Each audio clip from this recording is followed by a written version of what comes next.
வைத்தவள் யாரு அப்படின்னா வள்ளியாகப்பட்டவள். என்ன காரணம் அப்படின்னா ஆதியில் முருகப்பெருமான் கொடுத்த வாக்கு அமிர்தவல்லி சுந்தரவல்லி என்ற இரு பெண்ணுக்கு வாக்கு கொடுத்தார். அமிர்தவல்லியை தெய்வயாள் என்ற பெயரில் திருப்பரங்குன்றத்திலே வைத்து திருமணத்தை முடித்து விட்டார். இளையவள் சுந்தரவல்லி ஆகப்பட்டவள் இந்த இடத்திலே அந்த முருகப்பெருமான் வைத்துக் கொண்டு ஆளோலம் சோல் என்று காவல் என்று காத்துக் கொண்டிருக்கிறாள். இது எப்படி உங்க இந்த இடத்துல அந்த முருகப்பெருமானுக்கும் இந்த வள்ளி பிள்ளைக்கும் திருமணத்தை முடிச்சு நம்ம தலதை பிடிச்சா போதும். ஏன்னா ஒவ்வொரு நாளும் இவருடைய சிரசாகப்பட்டதை காப்பாற்றுவது பெருங்கொண்ட விஷயமாக இருந்துட்டாலும் அந்த இடத்திலே தக்க வைக்க வேண்டும் அப்படிங்கிற ஒரு காரணத்தினாலே இந்த இடத்துல இந்த நல்லவர்களை எல்லாம் பார்க்கின்ற பொழுது எனது உள்ளமாகப்பட்டது எவ்வாறு மகிழ்ந்து கொண்டிருக்கின்றது அப்படின்னா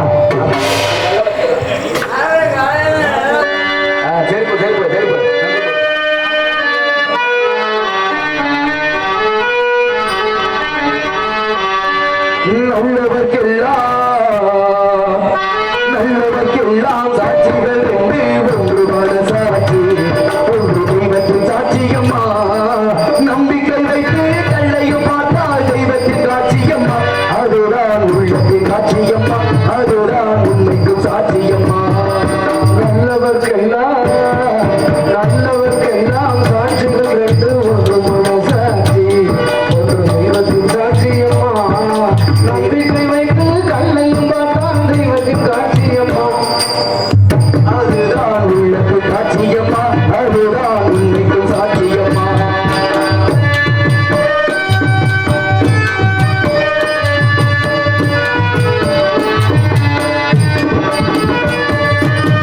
நதிவெள்ளம் காய்ந்து விட்டால் நதி செய்த குற்றம் இல்லை. விதி செய்த குற்றம் அன்று வேறு யாரம்மா. நதிவெள்ளம் காய்ந்து விட்டால் நதி செய்த குற்றம் இல்லை. விதி செய்த குற்றம் அன்று வேறு யாரம்மா. பறவைகளே பதில் சொல்லுங்கள். பறவைகளே பதில் சொல்லுங்கள். மனிதர்கள் மயங்கும் போது நீங்கள் பேசுங்கள்.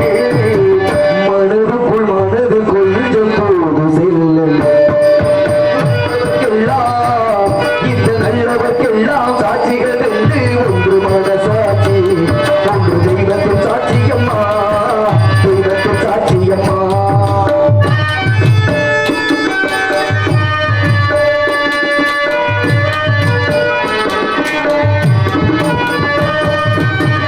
ஆண்டவன் அறிய நெஞ்சில் ஒரு துளி வஞ்சம் இல்லை. அவனன்று எனக்கு வேறு ஆறுதல் இல்லை. ஆண்டவன் அறிய நெஞ்சில் ஒரு துளி வஞ்சம் இல்லை. அவனன்று எனக்கு வேறு ஆறுதல் இல்லை. மனிதனமா மயங்குகிறேன். மனிதனம்மா மயங்குகிறேன். தவறுக்கு துணிந்த மனிதன் அழுவதில்லையே. தவறுக்கு துணிந்த மனிதன் அழுவதில்லையே. தவறியும் வாழும் மண்ணிடுவதில்லை. நல்லவர்க்கெல்லாம் சாட்சிகள் என்று ஒன்று மனசாட்சி ஒன்று தெய்வத்தின் சாட்சியம்மா. நம்பிக்கை வைத்து கண்ணையும் பார்த்தால் தெய்வத்தின் சாட்சியம்மா. அதுதான் உள்ளத்தின் சாட்சியம்மா. அதுதான் உண்மைக்கும் சாட்சியம்மா.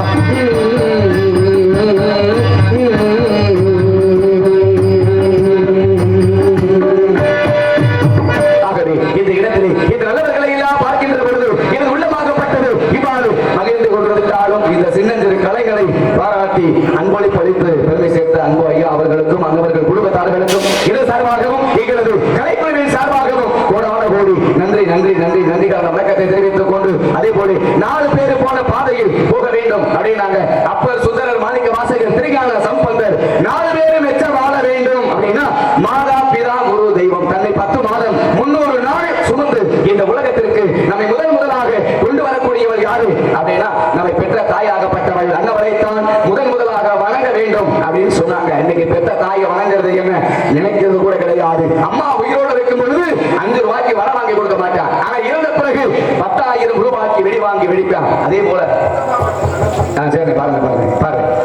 அதே போல உயிரோடு இருக்கும் பொழுது ஒரு சோறு போட்டு கொடுக்காதவள் இறந்த பிறகு கோவிலுக்கு 4 கிடாய்கள் வெட்டி அன்னதான செய்வேன். அப்ப இதுலையெல்லாம் வந்து பார்த்தோம் அப்படின்னா புண்ணியம் கிடைக்குமா அப்படின்னா ஒருபோதும் கிடைக்காது. அதற்கு அடுத்தபடியாக 3வது இடத்துல யாரு அப்படின்னா குருவாகப்பட்டவர். 4வது இடத்துலதான் தெய்வத்தை வச்சிருக்காங்க. அதான் பாருங்க, மாதா பிதா குரு, இந்த 3 பேருடைய ஆசி நமக்கு கிடைச்சிச்சு அப்படின்னா தெய்வத்தினுடைய ஆசியும் அருளும் என்றைக்குமே நமக்கு உண்டு அப்படி சொல்லி வச்சிருக்காங்க. அதே போல நாடக உலகத்துல தனக்கென்று ஒரு வாணியை வகுத்தவர் யாரு அப்படின்னா அருமை அண்ணன் முத்தப்பா அன்பு அண்ணன். அவரை இந்த நேரத்துல எனக்கு நினைவு ஊட்டிய அன்பு சொந்தங்களுக்கு எனக்கு உள்ள மகிழ்ந்த நன்றி நன்றி நன்றிகள் வணக்கம். பெரிய பேச்சாற்றல் படைத்தவர். அவரை இந்த இடத்துல நினைவு ஊட்டிய சொந்தங்களுக்கு நன்றி தெரிவித்துக் கொண்டு உங்களுடைய விருப்பத்திற்காக அன்பு அண்ணன் முத்தப்பாவுடைய பாடலை பாடிவிட்டு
அன்பு அண்ணன் முத்தப்பா அவருடைய பாடலை நினைவாக பாடிவிட்டாலும் அப்பேற்பட்ட இந்த நேரத்தில்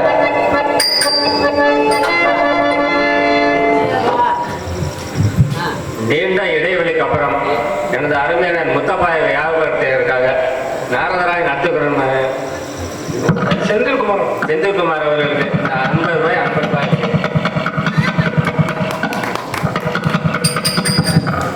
எல்லா புகழும் இறைவனுக்கே சொந்தம் என்பதை தெரிவித்துக் கொண்டு அதே போல இந்த இடத்துல பாருங்க, அதே போல பாருங்க இந்த இடத்துல வந்து உலகத்துல தாய்க்கு நிகழ் எதுவுமே நன்றி நன்றி அன்பளி பளித்து பெருமை சேர்த்த அத்தனை உள்ளங்களுக்கும் உள்ள மகிழ்ந்த நன்றி நன்றி நன்றிகள் வணக்கத்தை தெரிவித்துக் கொண்டு அதே போல சொல்லுவாங்க, மனிதன் போடக்கூடியது மனக்கணக்கு, இறைவன் போடக்கூடியது விதி கணக்கு அப்படின்னா. ஏன்னா மனிதன் போடக்கூடிய மனக்கணக்கில் இருந்து யாரும் தப்பித்து விடலாம், ஆனால் இறைவன் போடக்கூடிய விதி கணக்கில் இருந்து யாரும் தப்பவே முடியாது. அதான் சொன்னாங்க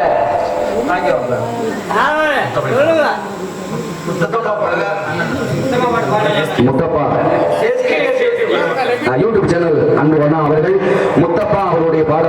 பாராட்டி அன்பை பழித்து பெருமை சேர்த்த அத்தனை உள்ளங்களுக்கும் ஏன்னா உங்களுடைய அன்பும் ஆதரவும் எனக்கு மட்டும் அல்லாது வந்திருக்கக்கூடிய சக கலைஞர்களுக்குமே கிடைக்க வேண்டும் என்பதை தெரிவித்துக் கொண்டு அப்ப மனிதன் போடக்கூடிய மனக்கணக்கில் இருந்து யாரும் தப்பித்து விடலாம், ஆனால் இறைவன் போடக்கூடிய விதி கணக்கில் இருந்து யாரும் தப்பவே முடியாது. அதான் சொன்னாங்க இன்னாருக்கு இன்னார் என்று எழுதி வைத்தாங்க தேவன் என்று அப்படின்னு கவிஞர்கள் வந்து அன்றைக்கு பாடலாகவே பாடி வைத்தது உண்டு. அதான் சொன்னாங்க ஆடி அடங்கு வாழ்க்கையரா ஆறடி நிலைமையை சொந்தமடா அப்படின்னாங்க. இன்னைக்கு ஆறடி நிலம் எல்லாம் யாருக்கு கிடையாது அப்படின்னு உள்ளதெல்லாம் போதும் கைவழி சாம்பல் வெளியே தருகிறோம், அதுவும் அவன் சாம்பலா இல்ல அடுத்தவன் சாம்பலா கூட தெரியாது. இதுதான் இதனுடைய கணக்காகப்பட்டது. ஏன்னா நம்ம கிட்ட எவ்வளவுதான் கோடி கோடியா பணம் இருக்கலாம், லட்ச லட்சமா பணம் வச்சிருக்கலாம், பெருங்கொண்ட பணக்காரரே இறந்து விட்டால் சரி வினப்பெட்டி என்று சொல்லக்கூடிய சவப்பெட்டி வாடகைக்கு தான் வாங்கணும். நம்ம கிட்ட பணம் இருக்குங்கிறதுக்காக சவப்பெட்டியை வாங்கி வீட்டில் வைக்க முடியுமா? முடியாது. அதுதான் இறைவன் கணக்கு. ஏன்னா ஒருவன் இடத்திலே பணமாகப்பட்டது அதிகமாக சேர்ந்து விட்டால் அவன் இடத்திலே ஆணவம் அதிகமாக சேர்ந்து விடும் அப்படின்னு சொல்லுவாங்க. இப்படிதான் பாருங்க, ஒருவன் கிட்ட பணம் வந்து அதிகமாக இருந்தது அப்படின்னு அவன் கிட்ட கொஞ்சம் ஆணவம் அதிகமாக இருந்தது. என்ன ஆணவம் அப்படின்னா, ஐயா என்கிட்ட பணம் இருக்கு, பணத்தை வைத்து எதையும் வாங்க என்னால் முடியும் அப்படின்னா, ஏன்னா எதை வேணாலும் வாங்க முடியும் அப்படின்னா பெத்த தாயை வாங்க முடியுமா? முடியாது. தாயினுடைய பாசத்தை வாங்க முடியுமா அப்படின்னா ஒருபோதும் முடியாது. அப்ப எதை வாங்க முடியும் அப்படின்னா இந்த மண்ணை வாங்க என்னால முடியும் அப்படின்னு சொன்ன காரணம் என்ன? அவங்க கிட்ட பணம் இருக்கு அப்படிங்கிற ஒரு ஆணவம். அப்ப இந்த மண்ணை காசை வச்சு எல்லா இடத்திலையுமே இந்த மண்ணை எனக்கு சொந்தம் அப்படின்னு அப்படி ஆணவத்தோடு இருக்கின்ற பொழுது அப்பதான் இந்த மண்ணாகப்பட்டது அவனை பார்த்து சொன்னது என்ன? பணம் இருக்கு அப்படிங்கிறதுனால இங்க மண்ணை வாங்கி போட்டிருக்கேன், அங்க மண்ணை வாங்கி போட்டிருக்கேன் அப்படின்னு தற்பெருமை பேசிக்கிட்டு இருக்கீங்க.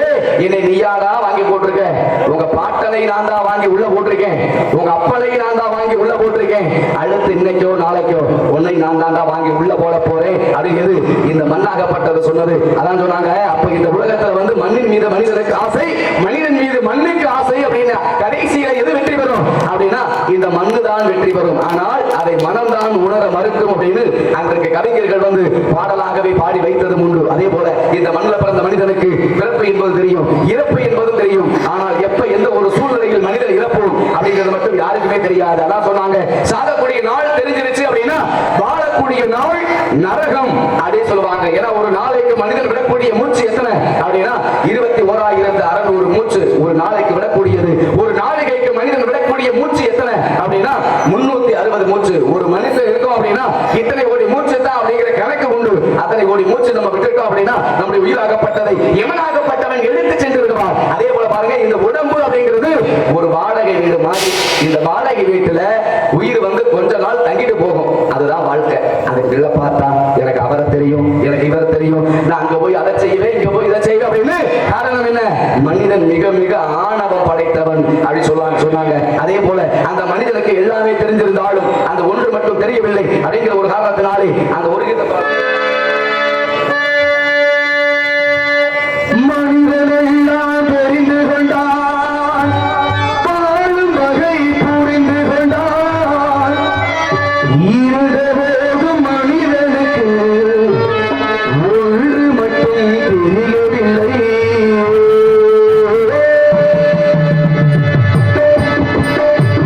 மனிதனெல்லாம் தெரிந்து கொண்டான், வாழும் வகை புரிந்து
நிறைய பாடிக்கொண்டே இருக்கலாம், பேச வேண்டும் அப்படின்னா நிறைய பேசிக்கொண்டே இருக்கலாம். தனிமரம் தோப்பாகுமா?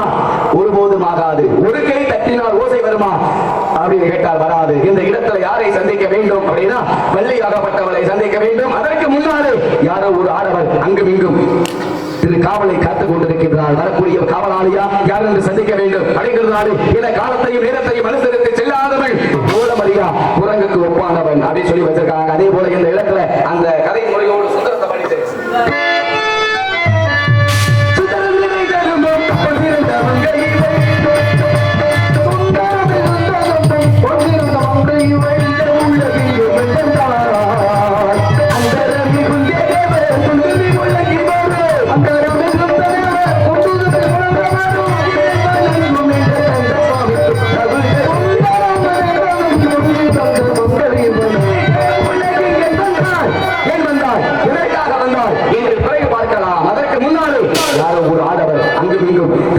கொண்டிருக்கிறார் என்று சந்திக்கிறார்.